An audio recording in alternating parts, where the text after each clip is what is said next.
The Japanese government was highly nationalistic and militaristic, and it was deeply committed to imperial expansion.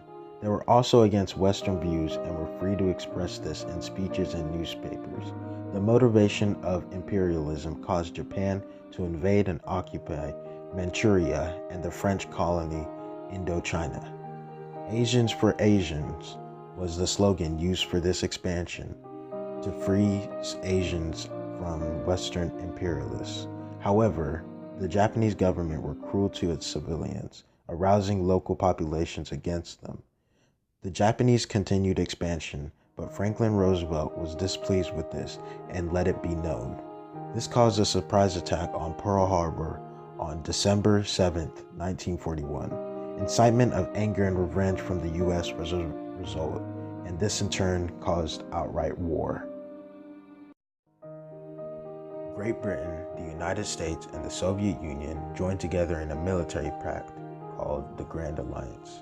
These allies agreed on many principles, such as concentrating on military needs, which then encouraged mutual trust. The benefits of this alliance could be seen in its resources, as the U.S. outproduced the rest of the world combined in 1943. The Allies worked to push the Nazi armies back as many victories were established on all fronts of German turf.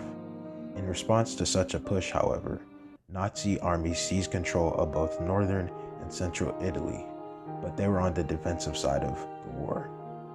The spring of 1943 brought pivotal victories at war in the sea and the air. The German Air Force never recovered from these defeats, and the US and Britain took full advantage as they started bomb raids on German cities. The downfall for the Germans was when the Soviets systematically destroyed the entire German Sixth Army. The German war industry, under the Nazi Minister of Armaments, put millions of prisoners of war and slaves to work. Efforts to assassinate Hitler were performed by angry Germans, but that was basically suicidal. War progressed, and on June 6, 1944, American and British forces landed on the beaches of Normandy, France, in history's greatest naval invasion. A push of 2 million men followed this event.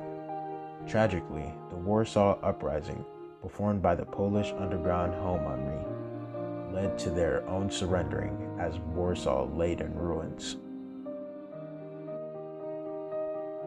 Finally, on May 8th of 1945, Hitler committed suicide as the Red Army closed in on Nazi Germany. The fight between the US and Japan didn't end though, as Japan continued to fight on, but this resulted in their own surrender on August 14th, 1945. Rapid culture change and economic collapse followed the terrors of World War I during the first half of the 20th century. To add to that, Cold War tensions between the East and West would dominate the next 50 years.